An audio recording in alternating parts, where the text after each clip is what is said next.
Hola a todos, bienvenidos a otro vídeo de maquillaje y misterio. Hoy vamos a hablar sobre el caso de Charles Manson.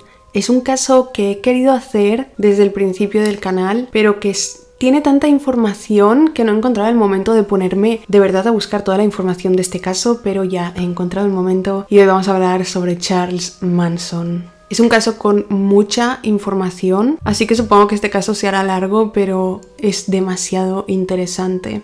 Antes de empezar con el caso voy a dejar por aquí mis redes sociales, mi Instagram y mi TikTok. Y si te gusta este tipo de contenido en el que cuento casos reales mientras me maquillo, suscríbete al canal y déjame un me gusta. Para este caso voy a estar maquillándome con productos que me han llegado de lookfantastic.es. Son productos que escogí yo y los voy a estar probando hoy. Voy a dejar el link de estos productos en el primer comentario, porque me han dado un 25% de descuento para mis seguidores. No solo para estos productos, sino el descuento es en general para muchos productos. Hay algunos que no tienen descuento, pero la mayoría sí. En toda la web de lookfantastic.es, que tienen las mejores marcas maravillosas. Entonces, si no te interesa el maquillaje, salta a esta parte porque voy a enseñaros los productos que voy a usar para que veamos luego qué tal. Voy a usar de primer este de Wet n Wild, que hace tiempo que quiero probarlo porque tiene buena pinta. Es un primer que matifica, hidrata, tapa los poros y prepara la piel para que el maquillaje dure bastante. Y no lleva siliconas. De base voy a usar esta de Lottie London, que no es realmente una base. Es un skin tint, o sea, como que es súper ligera. Hace el efecto de piel natural e hidratada. Luego voy a usar este corrector concealer de Iconic London. Este ya lo he probado, de todos los productos que he cogido solo he probado este y lo cogí porque me parece una maravilla de concealer, de corrector. Es este, Iconic London, me encanta. Lo siguiente que cogí y que voy a usar es el bronceador de Sleek Makeup. Nunca he probado la marca Sleek, pero la veo bastante en Instagram y quería probarla. Lo siguiente que cogí, me muero por probarlo porque es nada más y nada menos que este rubor de MAC. Es el rubor este que pones el dedo y se queda la marca de tu dedo, pero yo no quiero poner mi dedo y estropearlo. ¿Qué más? Los polvos matificantes me cogí estos de L'Oreal, porque también veo que mucha gente usa Infalible de L'Oreal. De máscara de pestañas cogí esta de NARS. Es esta máscara, tiene muy buena pinta, es muy bonito el packaging, ¿sí o no? Es precioso. ¿Qué más? De sombras, la paleta de sombras me cogí esta, que también es Lottie London. Y lo último, el perfilador de labios y el pintalabios de la marca Doll Beauty, que me cogí este perfilador en un tono así un poco oscurito, porque a mí me gustan mucho los perfiladores oscuros. Y el pintalabios es de mis colores para labios favorito. Es muy bonito el packaging de este pintalabios también, que aquí pone Doll Beauty, súper bonito. Y el tono es este, que me parece, para mí es el tono perfecto para labios. Me pedí más cosas, pero para este vídeo voy a usar estos productos. Entonces, bueno, como he dicho, os dejaré los links en los comentarios de todos estos productos. El link os lo dejaré de lookfantastic.es, que es donde tengo el código de descuento para que lo apliquéis si os gustaría comprar algunos de estos productos. Y para las personas que me ven de otro país que no es España, pues bueno, dejaré los nombres, toda la información, por si os gustan los productos, que los podáis encontrar. Y bueno, ahora ya, sin nada más que añadir, empecemos con el caso de Charles Manson.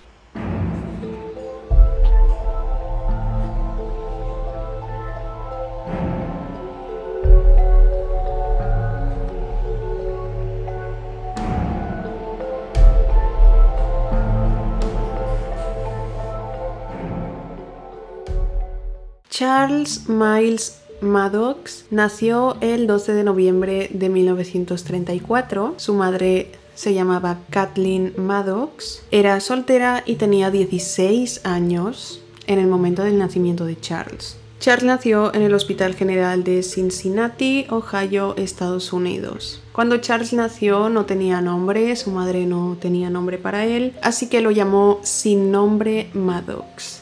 pero a las pocas semanas ya le puso Charles. Un poco más tarde de que naciera Charles, su madre se casó con un hombre llamado William Manson y entonces a Charles le dieron el apellido Manson. Sobre el padre biológico de Charles, en el documento de su nacimiento, donde se supone que va el nombre del padre, pone desconocido. Sin embargo, se dice que su padre era un cocinero afroamericano llamado Colonel Scott, con quien la madre de Charles había tenido relaciones cuando quedó embarazada de Charles. Sin embargo, Charles, más adelante en su edad adulta, negó rotundamente que su padre biológico tuviera ascendencia afroamericana y parece que nunca conoció a su padre biológico ni se sabe con exactitud quién es. Kathleen, la madre de Charles, se dice que bebía mucho alcohol y que era prostituta. Una vez, según un miembro de la familia de Charles, su madre lo intercambió a una camarera por una jarra de cerveza, pero un tío de Charles más tarde fue a buscarlo y lo recuperó. Más adelante, Kathleen junto a un hermano suyo fueron a robar a una estación de servicio y fueron arrestados y condenados a 5 años de prisión. Entonces, en 1939, cuando esto sucedió, Charles tenía 5 años y fue enviado a vivir a casa de una tía suya, la cual era hermana de su madre, junto al marido de esta. En 1942, Kathleen fue liberada de prisión, recuperó a Charles, fue a buscar a Charles a la casa de su hermana y comenzó a vivir con él en habitaciones de hoteles bastante malos. Charles dijo que su único recuerdo feliz de la infancia fue el abrazo que le dio su madre cuando salió de prisión. En el año 1947, Kathleen intentó que Charles fuera a un hogar de acogida, pero en ese momento no había disponible ningún hogar de acogida. Entonces enviaron a Charles a la escuela Gilbout para niños. La escuela Gilbout era un hogar para niños descarriados y estaba ubicada en Terre Haute, Indiana. Allí Charles permaneció durante 10 meses y a los 10 meses huyó, se escapó de esta escuela y fue a buscar a su madre, pero su madre entonces lo rechazó. Cuando Charles tenía 13 años, empezó a sumergirse, a adentrarse en el mundo de la delincuencia. A esa edad comenzó a cometer una serie de robos en tiendas de comestibles. Con el dinero que consiguió robando pudo alquilarse una habitación, pero pronto lo atraparon robando y lo enviaron a un correccional ubicado en Indianápolis. Aunque 4 días después de que lo enviaran a este correccional, Charles escapó. Escapó junto a otro chico. Después robó un par de veces más y al ser atrapado de nuevo fue enviado a otra escuela para niños donde él afirmó que abusaron sexualmente de él y en 1951 huyó de ese lugar junto a 2 chicos. Charles y estos 2 chicos robaron un coche y conducían hacia California, pero pasando por Utah los atraparon porque habían robado en varias gasolineras. Y en octubre de ese año, un psiquiatra envió a Charles al Natural Bridge Honor Camp, que es una institución de mínima seguridad. Entonces, para febrero de 1952, programaron una audiencia de libertad condicional para Charles, pero un mes antes de que se celebrara esta audiencia, Charles cogió una cuchilla de afeitar, cogió a un chico, le puso la cuchilla en la garganta mientras lo sodomizaba. Después de esto, Charles fue trasladado al Reformatorio Federal de Petersburg, en Virginia, y allí fue considerado como un chico peligroso. Y en septiembre de 1952, después de que Charles estuvo cometiendo infracciones disciplinarias graves en ese lugar, lo trasladaron al Reformatorio Federal de Chillicothe, en Ohio, que era una institución más segura. Un mes después de ese traslado, Charles comenzó a comportarse mejor, comenzó a tener buenos hábitos en la institución y gracias a su buen comportamiento y todo eso le concedieron la libertad condicional en mayo de 1954. Y Charles durante su libertad condicional vivió junto a su tía y su tío de nuevo. Después se mudó un tiempo con su madre hasta enero de 1955, que conoció a una chica llamada Rosalie Jeans Willis, quien era camarera del bar de un hospital, y Charles y Rosalie comenzaron a salir, se hicieron novios y luego se casaron. Se dice que tuvieron un matrimonio feliz, pero que duró muy poco.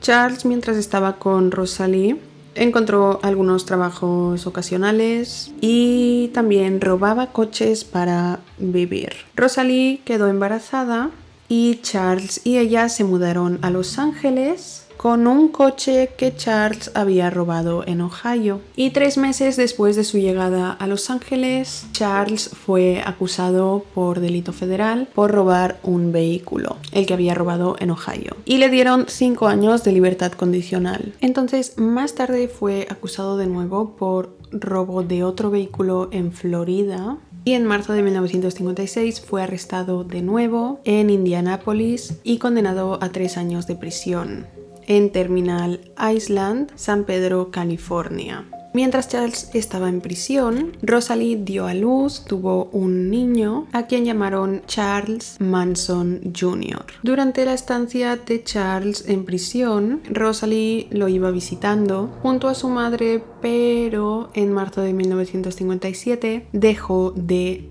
visitarlo y la madre le dijo que era porque Rosalie conoció a otro hombre con el que empezó a vivir. Cuando Charles salió esta vez de prisión, encontró trabajos ocasionales, pero también falsificaba cheques, robaba coches y recibió una condena de 10 años por violar la libertad condicional, de los cuales cumplió 7 años y medio. Durante esta estancia en prisión, Charles aprendió a tocar la guitarra y comenzó a dedicarse a la música dentro de prisión. Tocaba música todo el tiempo en su celda, ahí sentado con la guitarra, escribiendo música. Y el 21 de mayo de 1967 liberaron a Charles. Pero él preguntó en prisión si podía quedarse allí. Solicitó quedarse en prisión, permanecer en prisión, pero le negaron esta solicitud. Él quería quedarse en prisión porque dijo que ese lugar era su hogar. Y vamos a ver, realmente pues sí, él creció en ese tipo de sitios. El día que liberaron a Charles, él se mudó a San Francisco, a un apartamento en Berkeley. En esa época, Haight-Ashbury, un barrio de San Francisco, empezó a llenarse de hippies. Tenían esta filosofía de vida de paz y amor. También en esa época se introdujo el LSD y la gente joven, todos los jóvenes, iban a este barrio para hacer sus viajes espirituales y para consumir droga. Entonces a Charles le gustó mucho este ambiente y es cuando él entró en escena. En ese barrio, en Haight-Ashbury, entró en escena como un gurú espiritual. Empezó a exponer su filosofía. Charles empezó a ponerse ahí en ese barrio a tocar la guitarra, a charlar con la gente. La gente se ponía a su alrededor mientras él tocaba la guitarra y charlaban con él. Se dice que Charles tenía un carisma brutal. La gente lo describía como que hablar con él les hacía sentir importantes, les hacía sentir escuchados. Y Charles comenzó a hacer amigos. Y no solo amigos, sino que comenzó a conseguir seguidores de su filosofía.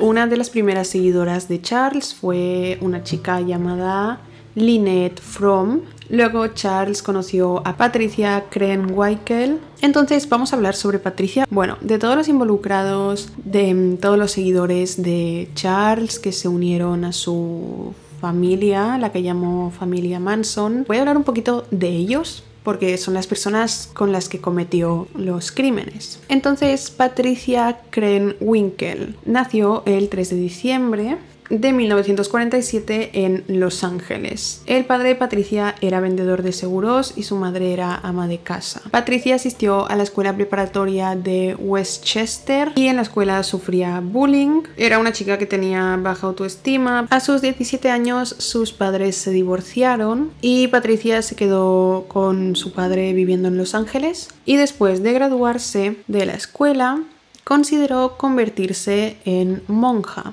Entonces asistió a la Universidad Jesuita Spring Hill College, situada en Alabama, pero en el primer semestre dejó la universidad y regresó a California, donde se fue a vivir a un apartamento con su hermanastra en Manhattan Beach. Encontró un trabajo en una oficina como empleada de procesamiento y allí conoció, o sea, en esta oficina no, sino en el ambiente que empezó a moverse, conoció a Charles. Patricia se sentía muy amada por Charles. La manera en que Charles le daba atención, la manera en que le hablaba, cómo le hacía sentir importante. Charles trataba así a todas las mujeres, a toda la gente. Les hacía sentirse especiales, les hacía sentirse seguros con él, queridos, importantes, escuchados. Y en esa época Charles también conoce a un chico llamado Tex Watson. Tex Watson nació el 2 de diciembre de 1945 en Farmsville, Texas, y creció en Coveville,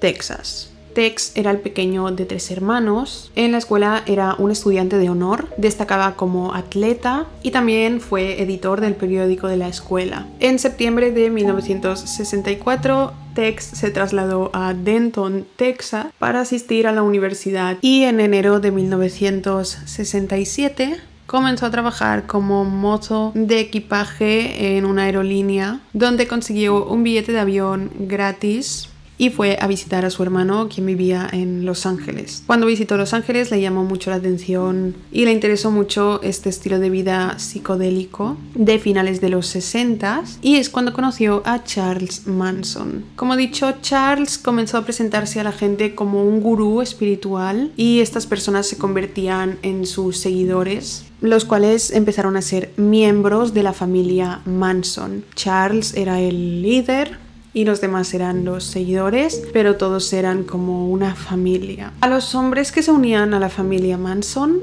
Charles les ofrecía a las mujeres. Es decir, sí, únete que hay muchas mujeres. A Charles también le encantaba estar rodeado de mujeres. Charles empezó a seleccionar a varios miembros de la familia Manson para atraer a nuevos miembros. Él cogía a los que eran más atractivos o con más carisma y le decía: tienes que traerme a miembros nuevos. Entonces estos conocían a gente y les decían: ay, tienes que conocer a mi amigo Charles, te va a encantar Charles. Y así iban reclutando a personas para agrandar la familia Manson. Con el tiempo muchas personas se fueron uniendo a la familia Manson. Charles les daba droga, que todos tuvieran sexo, tocaban música.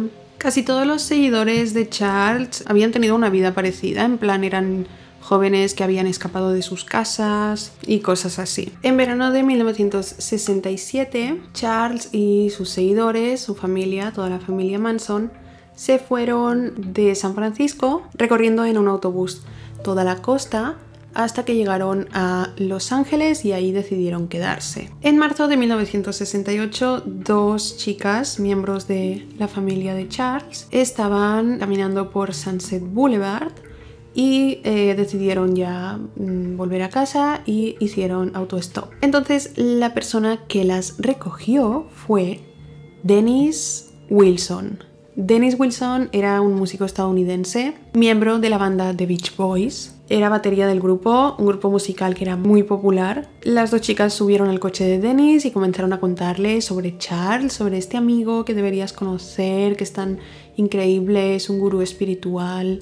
Pero bueno, Dennis llevó a las chicas donde le dijeron que las llevara. Y al día siguiente, Dennis Wilson, después de haber estado un rato grabando, volvió a su casa y en el camino de la entrada de su casa se encontró con Charles Manson y él se asustó y le preguntó si quería hacerle daño o algo y Charles se agachó y empezó a besarle los pies. Entonces, bueno, se hicieron amigos.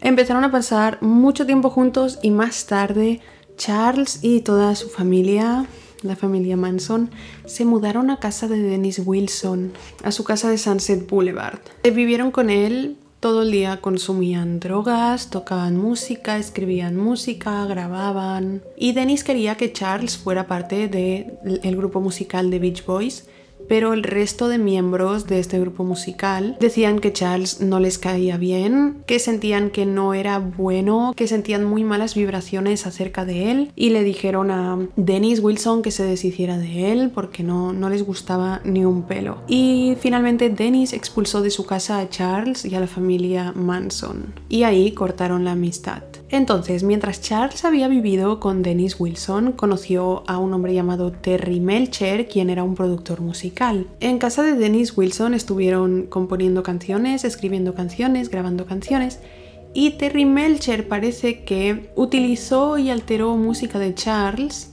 sin darle créditos. Entonces Charles estaba enfadado. Acordaros de Terry Melcher porque Charles era rencoroso. En 1967 un nuevo miembro se unió a la familia Manson y esta era Susan Atkins. Susan nació el 7 de mayo de 1948 en San Gabriel, California. Tenía 2 hermanos y se criaron con sus padres Edward y Janet en el norte de California. Edward y Janet eran alcohólicos, los dos, y Janet murió de cáncer en 1963 y después de la muerte de su madre Susan empezó a tomar un mal camino. Tras la muerte de su madre se fue de casa, empezó a trabajar como vendedora por teléfono por una compañía que ofrecía servicios de suscripción de revistas. Luego trabajó como camarera en una cafetería y en esta cafetería conoció a 2 hombres que eran convictos fugitivos y ella se fue con ellos. Junto a estos 2 fugitivos, Susan cometió varios atracos a mano armada hasta que fueron detenidos en Oregón. Los 2 hombres ingresaron en prisión, pero Susan tras 3 meses en prisión salió en libertad condicional, regresó a San Francisco, empezó a trabajar como bailarina en topless y es cuando conoció a Charles Manson y se unió a su familia. Para ese entonces la familia Manson se fue a vivir a un viejo set de películas del viejo oeste. Este lugar era un rancho llamado Rancho Span y el propietario era un hombre de 80 años, el cual era ciego, llamado George Span. Entonces, viviendo en este set de películas, se dice que la familia Manson lo pasaba súper bien. Se pasaban el tiempo disfrazándose, interpretando películas. También estaban todo el tiempo tomando LSD, o sea, estaban todo el día drogados. Charles le decía a los miembros que la sociedad era corrupta, que necesitaban olvidar todo lo que habían aprendido, necesitaban olvidarse de sus padres. Charles les decía que él tenía las respuestas de todo, él sabía la verdad absoluta. Principalmente la filosofía de Charles era la filosofía de paz y amor y de la unión entre las personas,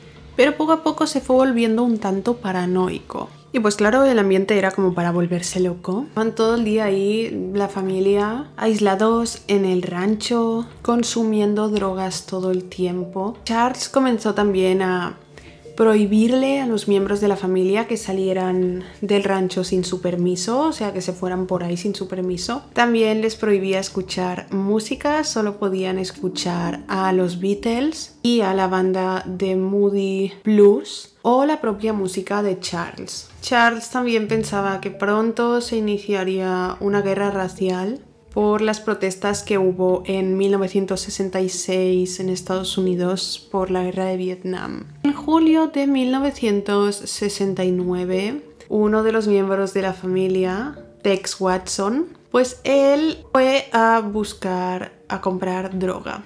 Él era traficante también, vendía droga. Y fue a hacer un negocio con un traficante bastante peligroso llamado Bernard Cowie en Los Ángeles. Tex fue junto a una de las chicas que era su novia, parece, a comprar la droga, a hacer este negocio. Pero Tex le dijo a Bernard, mira, necesito droga valorada en $1,200, o sea, la cantidad que cuesta $1,200. Ahora no tengo el dinero, pero voy a volver a venir más tarde a pagarte. Entonces Bernard en ese momento le dice, ¿cómo sé que vas a venir a pagarme? Y Tex le dice, bueno, te dejo aquí a mi novia como garantía. Dejo a mi novia contigo y cuando venga a pagarte me la llevo, porque pues no voy a dejar aquí a mi novia, voy a venir a pagarte. ¿Cómo voy a dejar aquí a mi novia? Y Bernard aceptó. Pero pasan las horas y Tex no regresa. No fue a darle su dinero a Bernard. Entonces dijo, bueno, voy a llamar a este tipo para saber cuándo va a venir a pagarme y a llevarse a su novia. Entonces Bernard llamó al teléfono del Rancho Span y ahora Tex era un apodo. Tex Watson en realidad se llamaba también Charles. Entonces, cuando Bernard llama, pregunto por Charles, que se ponga Charles en el teléfono, y la persona que atiende el teléfono va a llamar a Charles Manson, no a Tex Watson, que en realidad se llamaba Charles. Así que Charles se pone en el teléfono y Bernard comienza a decirle: Charles, págame, tráeme tu dinero, si no me traes el dinero voy a quemar el rancho donde vives y voy a violar a todas las mujeres. Así que Charles Manson colgó, fue a buscar a Bernard, fue donde vivía, entró en su casa, comenzaron a pelear y Charles le disparó. Agarró a la chica que había dejado Tex allí y se fueron. Charles pensó que mató a este hombre, pero en realidad este hombre, Bernard Cowie, sobrevivió al disparo. Así que en ese momento Charles comienza a ponerse muy paranoico, pensando que Bernard pertenecía a un grupo llamado The Black Panthers, las Panteras Negras, y que iban a ir a por él y a por la familia Manson. Así que Charles comienza a advertir a todos los miembros de la familia: mirar, los Black Panthers van a venir a matarnos, necesitamos aprender a defendernos. Entonces Charles decide que los miembros de la familia Manson deberían empezar a cometer delitos y para que la policía pensara que eran los Black Panthers y no sé, cómo arrestarlos o algo. Charles también, para defenderse, decide reclutar a una pandilla de motociclistas llamados The Straight Satans para que protegieran el rancho. Charles les dijo: proteger nuestro rancho, a cambio os prometo a todas las mujeres que queráis. Charles vendía a sus mujeres a todos, o sea, a todos les ofrecía las mujeres de su familia. Entonces las cosas se complican también con los motoristas. No, de verdad, Charles salía de una y se metía en otra. Un día los motociclistas deciden que quieren droga. Así que uno de los miembros de la familia Manson, llamado Bobby, les dice que él conoce a un tipo llamado Gary Hinman que podría proporcionarles la droga. Y los motociclistas le dicen a Bobby: Bobby, te vamos a dar el dinero, tú vas a buscar la droga y nos traes la droga. Y Bobby dice que vale, que perfecto, coge el dinero, va a comprarle la droga a este tipo llamado Gary, vuelve, le da a los motociclistas consumen la droga y comienzan a enfadarse mucho, porque dijeron que esa droga estaba muy mala y era de muy mala calidad. Y le dicen a Bobby: queremos nuestro dinero de vuelta. Entonces empezaron a enfadarse mucho y a amenazar a Charles y a la familia Manson. Entonces Charles coge a dos miembros de la familia, Mary Brunner y Susan Atkins, y les dice que se vayan junto a Bobby a casa de Gary a pedirle el dinero y devolverse a los motociclistas, porque no quería más problemas. Charles pensaba: ya me están persiguiendo los Black Panthers, no quiero también que me persigan los motociclistas. Así que Bobby, Mary y Susan se van a casa de Gary Hinman y llevaron con ellos un arma para amenazarlo y que les devolviera el dinero de los motociclistas. Pero Gary se negó, dijo que no, que ya le habían comprado la droga, que la droga era buena y que ni siquiera tenía el dinero, ya se lo había gastado. Entonces Bobby, Susan y Mary amarraron a Gary y se quedaron en su casa durante 2 días forzándolo para que le dieran el dinero. Le dijeron: danos el dinero, o si no nos das el dinero nos das algo valioso que podamos ofrecerle a los motociclistas. Entonces las cosas se complicaban porque Gary no cooperaba y las chicas decidieron llamar a Charles. Le hicieron saber en esta llamada que Gary no estaba cooperando. Entonces Charles dice: bueno, voy para allá. En lo que Charles estaba yendo hacia la casa de Gary, Gary finalmente le dijo a las chicas y a Bobby que les daría sus coches. Sus coches valían alrededor de $1000. Entonces, mientras hacían este acuerdo de vale, nos llevamos tus coches, llega Charles, entra directo por la puerta con un cuchillo y le cortó la cara a Gary y empezó a amenazarlo. Entonces Bobby dijo: bueno, estábamos haciendo un trato, pero ahora no podemos irnos así, le has cortado la cara a este tipo y nos va a delatar. Así que tengo que matarlo. Y Bobby cogió el cuchillo que traía Charles y mató a Gary. Bobby escribió en la casa de Gary, en las paredes, con la sangre de Gary, la huella de una pata negra y escribió cerdito político. Puso la huella de una pata negra porque querían que relacionaran este asesinato con las panteras negras. No mucho después, Bobby fue detenido y acusado por el asesinato de Gary Hinman porque iba conduciendo uno de sus coches, así que no pudieron relacionar este crimen con las panteras negras. Cuando Bobby fue arrestado, Charles empezó a ponerse más paranoico todavía. Dijo, tenemos que sacar a Bobby de prisión, porque ese era como el lema de la familia Manson, que estaban unidos y se ayudaban los unos a los otros. Entonces Charles dijo, ¿cómo sacamos a Bobby de prisión? Y decidió que con el grupo les dijo lo que tenían que hacer era matar de nuevo. Dijo, tenemos que cometer un asesinato parecido al de Gary, imitar el asesinato de Gary y confundir a los investigadores. Porque si cometemos otro asesinato, dejamos una huella de pantera, hacemos todo una imitación del asesinato de Gary Hinman con otro, van a pensar que Bobby no puede ser porque Bobby está arrestado. Así que empiezan a idear este plan. En el rancho Span, Charles y Tex comenzaron a pensar a quién podríamos matar. Y pues se les ocurrió que deberían matar a Terry Melcher, ese productor musical que teóricamente le robó música a Charles y no le dio créditos. Charles ya había estado en casa de Terry cuando fue amigo de Dennis y lo conoció. Charles sabía dónde vivía Terry. En julio de 1969, otra chica se une a la familia Manson. Esta es Linda Kasabian. Linda Kasabian nació el 21 de junio de 1949 en Guildford.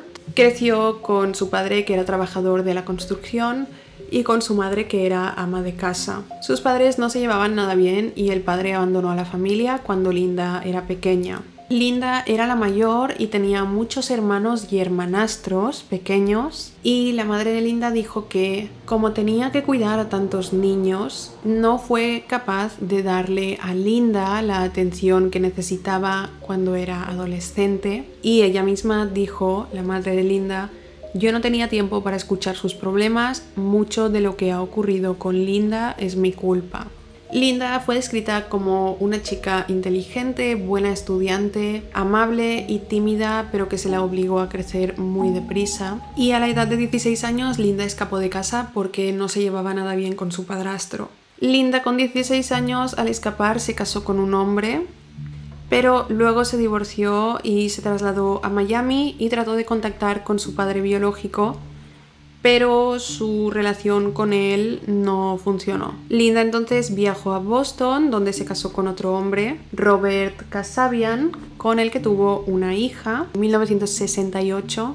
Luego el matrimonio comenzó a ir mal y Linda cogió a su hija Tania, creo que se llamaba, y se fue a vivir junto a su madre. Pero al poco tiempo el padre de la niña, Robert Kasabian, contactó con Linda y le dijo que se reunieran en Los Ángeles de nuevo, que podrían hacer un viaje en crucero o algo así con un par de amigos suyos. Y Linda aceptó, se fue a Los Ángeles, volvió a vivir con Robert, pero en verdad no fueron a ningún viaje, se quedaron en Los Ángeles, en las afueras, y Linda quedó embarazada de su segundo hijo. Pero entonces Robert, su marido, la abandonó. Después Linda comenzó a escuchar por allí, por donde se movía, sobre el rancho Span, donde vivía este gurú espiritual magnífico y sus seguidores, su familia. Así que es cuando decide ir, conoce a Charles y se une a la familia Manson. Entonces Charles ordenó que la noche del 8 de agosto eran Tex Watson, Susan Atkins, Patricia Krenwinkel y Linda Kasabian a la casa donde Terry Melcher solía vivir y que destruyeran a todos los que estaban en esa casa de la manera más terrible posible. Entonces, ¿qué pasa ahí? en esta casa donde se supone que debería estar viviendo Terry Melcher y debería estar ahí esa noche. No era así. Esta casa en ese momento Terry se la había alquilado a la famosa actriz Sharon Tate, embarazada de 8 meses, de su marido Roman Polanski, director de cine. Esta casa estaba en Cielo Drive, Los Ángeles. Entonces, esa noche de agosto, Roman Polanski estaba en Reino Unido trabajando en un proyecto y Sharon Tate estaba en la casa de Cielo Drive con unos amigos pasando el rato. En esa casa estaban Jay Sebring, un famosísimo estilista de esa época, Wojciech Frykowski, no sé para nada cómo se pronuncia el nombre de este hombre, que era un aspirante a escritor, y la pareja de este, Abigail Folger, que también, no sé si tenía una empresa de café o algo así, o hacía anuncios de café. También había un hombre llamado, bueno, por el área, no en la casa, Steven Parent, que visitaba la casa y cuidaba de la propiedad. Así que Tex, Patricia, Susan y Linda se suben al coche y se dirigieron hacia la casa de Terry. Charles les dijo a las chicas que hicieran todo lo que Tex les dijera. Cuando llegaron, Tex salió del coche, se subió a un poste telefónico y cortó la línea telefónica. Y en la puerta estaba aparcado Steven Parent dentro de su coche, como ya a punto de poner las llaves e irse para su casa. Y Tex le disparó 4 veces. Luego Tex volvió al coche y le dijo a las chicas, salir, que vamos a entrar. Entonces pudieron entrar en la casa donde estaba Sharon Tate y demás, donde se supone que tenía que estar Terry, y asesinaron a todos brutalmente. No entraré en detalles con el asesinato de Sharon Tate porque se alargaría muchísimo el vídeo y creo que podría hacer otro vídeo sobre el caso de Sharon Tate, hablando más a detalle quién fue Sharon Tate, su vida, Roman Polanski, etc. y hablando más a fondo sobre este asesinato. Pero la cosa es que los miembros de la familia Manson asesinaron brutalmente a Sharon Tate y a los que estaban ahí, a los 4. Con la sangre de Sharon Tate escribieron cerdo en la puerta principal. Las víctimas en total, entre todos, recibieron 102 puñaladas, fueron apuñalados 102 veces y también recibieron heridas de arma. También les habían disparado. A partir de este asesinato, las celebridades de Hollywood estaban aterrorizados, pensaban que había, no sé, una especie de secta satánica o algo que estaba haciendo rituales o que quería asesinar a las celebridades y estaban todos súper atemorizados. El caso de Sharon Tate fue muy fuerte, pero Charles Manson y la familia Manson por algún motivo pensaban que no iba a tener tanto impacto este caso. Entonces Charles idealizó este plan para que la policía conectara el asesinato de Sharon Tate y demás, que en realidad tenía que ser a Terry, con el asesinato de Gary Hinman, recordemos, para sacar a Bobby de prisión. Pero eso nunca sucedió. Nunca se relacionaron esos dos crímenes. A la noche siguiente tuvo lugar el siguiente asesinato. Esta vez entraron en la casa de un ejecutivo llamado Leno, que vivía junto a su esposa Rosemary LaBianca. Esa noche Leslie Van Hunter, miembro de la familia Manson, también quiso cooperar, quiso cometer este crimen junto a ellos. Así que Charles, Leslie, Patricia, Tex, Linda y Susan condujeron hasta la casa de los LaBianca. Charles entró y ató al matrimonio, salió y le dijo al resto de los miembros que entraran y asesinaran. Tex asesinó a Leno y a Rosemary y luego las chicas cogieron cuchillos y les apuñalaron porque Tex les dijo que tenían que hacer algo, ellas también. El matrimonio LaBianca fueron apuñalados un total de 67 veces y usaron su sangre también para escribir cerdos y también escribieron Helter Skelter. Helter Skelter es una canción de los Beatles que Manson había interpretado que su letra eran mensajes ocultos sobre una guerra racial apocalíptica. De esto hablaremos en el juicio, que es donde lo explican bien. Charles escogió asesinar a los LaBianca no aleatoriamente, así como escogió a Terry porque le tenía rencor por lo que había hecho, pues a los LaBianca también les tenía rencor por algo. y por eso los escogió como víctimas. Los LaBianca vivían al lado de un hombre llamado Harold True. Entonces Charles era amigo de Harold True y había vivido con la familia Manson también en casa de Harold durante un tiempo.